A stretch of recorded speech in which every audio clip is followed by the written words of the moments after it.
تھا، یہ دنیا کا علم تھا جس کے لیے موسیٰ علیہ السلام نکلے تھے۔ شریعت کا علم تو ان کے پاس پہلے سے تھا، تورات ان کے پاس تھا۔ تو کرنے کے دو کام ہیں، ایک اپنے علم پر محنت کرو، ڈگری والے نہ بنو، علم والے بنو، کہ علم اپنا نہیں ہوگا تو تم جب تک مغرب کے محتاج رہو گے علم میں، تو میں اور آپ ذلت سے نہیں نکل سکتے۔ ہم خود تراشتے ہیں منازل کے سنگ میل، ہم وہ نہیں ہیں جن کو زمانہ بنا گیا۔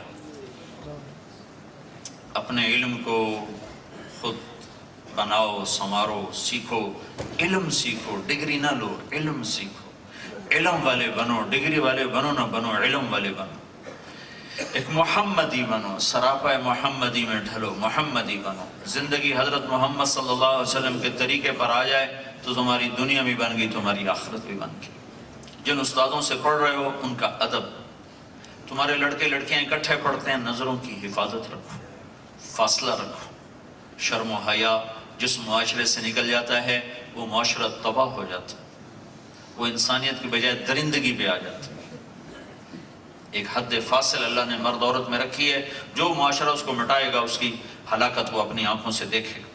آج مغرب کے پاس حل کوئی نہیں ہے کہ اس گندگی سے وہ کیسے نکلیں، کہ وہاں کی عورت نہ ماں ہے، نہ بیٹی ہے، نہ بہن ہے، نہ پھوپھی ہے، نہ خالہ ہے، وہاں کا مرد نہ باپ ہے، نہ بھائی ہے، نہ چاچا ہے، نہ بابا ہے، نہ دادا ہے، کچھ بھی نہیں، جانوروں کی طرح زندگی ہے۔ تو اپنی نظروں کا پردہ جھکانا سیکھو، اسے حیا کا سرما لگاؤ۔ کچھ دنوں کے بعد انہی آنکھوں سے اللہ تمہیں اپنا دیدار کرانے والا ہے، انہی آنکھوں سے اللہ تمہیں حضرت محمد صلی اللہ علیہ وسلم کا دیدار کرانے والا ہے۔ تو میرے عزیزو، اللہ آپ کا آنا مبارک کرے، خوش آئند ہے، بہت خوشی ہے تم اتنے آئے ہو، بہت زیادہ آئے ہو، اور اکثر نوجوان ہو۔ صبح صادق کی امید لگ گئی ہے کہ جب نوجوان طبقہ دین کی طرف آنا شروع ہو تو اس وقت ہدایت قریب ہوتی ہے۔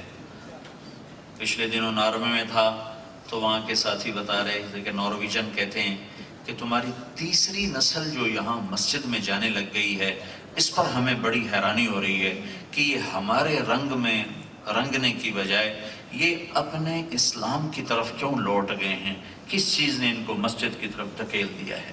تو میری آپ سب سے گزارش ہے کہ اپنی زندگی میں حضرت محمد صلی اللہ علیہ وسلم والی زندگی لاؤ، آؤ والے اخلاق لاؤ۔ میں نے شروع میں کہا تھا ایک جملہ مجھ سے لے لو، لا یقول الخلا، اس زبان کو تیز بول سے نکال دو، تند بولوں سے نکال دو، لوگوں کی سہ جاؤ، چپ کر جاؤ، تو اللہ تمہیں بڑی ان بلندیاں نصیب فرمائے۔ فرائض کے بعد سب سے بڑی چیز جو قیامت کے دن تولی جائے گی وہ تمہارے اخلاق تولے جائیں گے۔ تو ایک اپنے علم کو بناؤ، ایک اپنے اخلاق کو بناؤ، ایک حضرت محمد صلی اللہ علیہ وسلم کی پاکیزہ زندگی کو سیکھو۔ تبلیغ میں اس کو سیکھنے کی محنت ہو رہی۔ میں ابھی چاڈ، سوڈان، کیمرون جیسے پسماندہ ملک ہیں، پتہ نہیں کیسی زندگی ہے، جانور انسان اکٹھے رہتے ہیں، اور آپ ایک گھنٹہ وہاں نہیں گزار سکتے جہاں لوگ نسلوں سے رہ رہے ہیں۔ وہاں یہ تبلیغ کا کام کیسے پہنچا؟ ایک جماعت چلی 1600 کلومیٹر پیدل، اونٹ صحرا میں سے چل کے آئے، اونٹوں پر سامان، اور باجرے کو پانی میں بھگو کر نرم کر لیتے تھے، وہی کھا لیتے تھے۔ باجرہ کھاتے کھاتے 80 دن میں وہ اجتماع کے لیے پہنچے۔ وہاں اجتماع میں گیا تھا۔ وہاں کیسے تبلیغ کا کام پہنچ گیا؟ جنگلوں میں کیسے تبلیغ کا کام پہنچ گیا؟ یہ کوئی تحریک نہیں، یہ ایمان کی محنت ہے جس نے دنیا کے آخری کنارے تک لوگوں کو متاثر کیا ہے۔ تو میرے عزیزو، میری بات کا خلاصہ، اس سیرت کے آج کی مجلس کا خلاصہ، ایک اپنے اخلاق اچھے کرو، زبان قابو میں رکھو، گالی کا جواب گالی سے نہ دو، دعا سے دو، دعا سے دو، تھوڑا سا دل پہ پتھر رکھ لو، اور حضرت محمد صلی اللہ علیہ وسلم کی پاکیزہ زندگی اپنی زندگی بناؤ، اور علم کو علم کی بنیادوں پر حاصل کرو، علم کو صرف ڈگری کے لیے حاصل نہ کرو۔ اتنا کچھ کر لو گے تو اللہ تمہیں چمکائے گا، اللہ تمہیں عزت دے گا۔ چھٹیوں میں وقت لگاؤ، تبلیغ میں جاؤ، یہ جانا تمہارے ایمان کی ترقی، تمہارے عمل کی ترقی، تمہارے اخلاق کی ترقی، ہر طرح تمہیں بڑا اونچا لے کر جائے گا۔ اللہ تعالیٰ کی طرف سے ہدایت کا. اس نے ہر مہینے 3 دن لگانا شروع کیے. 6 سال کے بعد اللہ نے اس کا گانا بھی چھوڑا دیا، ناچ بھی چھوڑا دیا. مجھ سے بڑی داڑھی ہے، مجھ سے بڑی پگڑی ہے، جہاں گانے جاتا تھا وہاں اللہ کا پیغام سنانے جا رہا ہے. تو آپ سارے اس کی نیت کرو، جب نماز کا وقت ہو جائے تو نماز کو اپنے وقت پہ ادا کرو، کمروں میں نہ بیٹھے رہو. ہاں کلاس چل رہی ہے تو وہ تھوڑا سا آگے پیچھے کر لو، قضا ہونے لگے تو کلاس بھی چھوڑ دو، پھر کلاس نہ پکڑو، پھر نماز پکڑو. نماز نہیں چھوڑ سکتی، کلاس چھوڑ سکتی ہے، لیکچر چھوڑ سکتا ہے، نماز نہیں چھوڑ سکتا. قرآن اپنے کمروں میں رکھو. تمہارے ہاسٹلوں میں گانے کی آواز نہ آئے، تلاوت کی آواز. اللہ تعالیٰ قیامت کے دن کہے گا میرے وہ بندے کہاں ہیں جو دنیا میں گانا نہیں سنتے تھے، آج میں ان کو جنت کا گانا سناؤں گا. اب تمہاری مرضی ہے، یہاں کے طبلے سرنگیاں سن لو یا اللہ کی جنت کا گیت سن لو. تو وہ لوگ کھڑے ہوں گے، وہ مرد عورت کھڑے ہوں گے جو دنیا میں میوزک نہیں سنتے تھے، صرف وہی کھڑے ہوں گے، صرف ان کو یہ دولت ملے گی، باقیوں کو نہیں. تو اللہ تعالیٰ جنت کی حوروں سے کہے گا انہیں سناؤ. تو مجھے جنید جمشید نے بتایا کہ ہم جو سانگ بناتے تھے وہ 3.5 منٹ کا بناتے تھے. ایک گانا 1 مہینے میں، 1 ہفتے میں، 15 دن میں، 10 دن میں تیار ہوتا تھا 3.5 منٹ کا. میں نے کہا اتنا چھوٹا کیوں بناتے تھے؟ کہا اس سے لمبا ہو تو لوگ بور ہو جاتے ہیں، سنتے نہیں. صرف 3.5. میں نے کہا جنت کا جو سب سے چھوٹا گیت اللہ سنائے گا وہ 70 سال کا ہوگا. 70 سال. جو جہاں بیٹھا بس وہیں بیٹھا رہے گا. ایک طرف اللہ عورتوں کو بٹھائے گا، ایک طرف مردوں کو بٹھائے گا. ہاں بھائی وہ مرد عورت کون ہیں جو لاہور میں گانا نہیں سنتے تھے؟ آج ہم ان کو جنت کا گیت سنائیں گے. تو وہی نصیب والے اٹھ سکیں گے جنہوں نے یہاں اپنے کانوں کو بچایا ہوگا. تو وہ اللہ تعالیٰ جنت کی حور سے کہے گا گاؤ.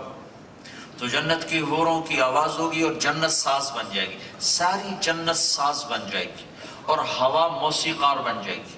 ہوا ان کو دھن دے گی، اس دھن پر سارے درختوں کے پتے بجیں گے اور اس دھن کے ساتھ جنت کی عورتوں کا گیت ہوگا. 70 برس ایک گیت چلتا رہے گا اور اس کا مزہ لوگ لیتے رہیں گے. پھر اللہ تعالیٰ فرمائیں گے کیسا ہے؟ کہیں گے بہت اچھا ہے. تو اللہ فرمائیں گے اب تمہیں اس سے اچھا سنو. کہیں گے اللہ اس سے اچھا بھی کوئی ہے؟ کہاں ہے. تو آپ کہیں گے اے داؤد آؤ اور بیٹھو اور آج تم میرے بندوں کو میری عظمت کے گیت سنا. تو کہیں گے یا اللہ میری آواز تو دنیا میں تھی اچھی. تو داؤد علیہ السلام کی دنیا میں ایسی آواز تھی جب وہ زبور پڑھتے تھے تو یہ اس حال میں پہاڑ ہلتے تھے، ایسے ایسے پہاڑ ایسے ہلنے لگ جاتے تھے. آواز میں ایسے اللہ نے کشش کری تھی. تو اللہ تعالیٰ فرمائیں گے میں نے تیری آواز واپس کر دی اور جنت میں مزید بڑھا دی ہے. تو جب داؤد علیہ السلام سر اٹھائیں گے اور جنت ساز بنے گی تو جنت والوں کو جنت بھی بھول جائے گی، اس میں گم ہو جائیں گے. آواز میں ایک طاقت ہے. پھر اللہ تعالیٰ فرمائیں گے کیسا ہے؟ کہیں گے بہت اچھا. تو اللہ تعالیٰ فرمائیں گے اب میں تمہیں اس سے اچھا سناؤں. کہیں گے یا اللہ اس سے اچھا بھی ہے؟ کہاں اس سے اچھا بھی ہے. یا حبیبی یا محمد، اے میرے حبیب اے محمد، تعالی ارقى المنبر، آؤ ممبر پہ بیٹھو سناؤ انہیں. اب جنت کا ساز، میرے محبوب کی آواز، یہ ساز و آواز یہ مل کر جنت کیا اپنا آپ ہی بھول جائیں گے. پھر اللہ تعالیٰ آپ کی آواز بند فرمائیں گے اور پھر کہیں گے کیسی؟ کہیں گے زبردست. تو اللہ تعالیٰ فرمائیں گے اس سے اچھا سناؤ.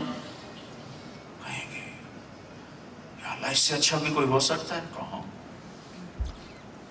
اس سے اچھا تمہارا رب ہے جو تمہیں خود سنائے گا. تو اللہ کہیں گے اب میری باری، اب میں سنوں.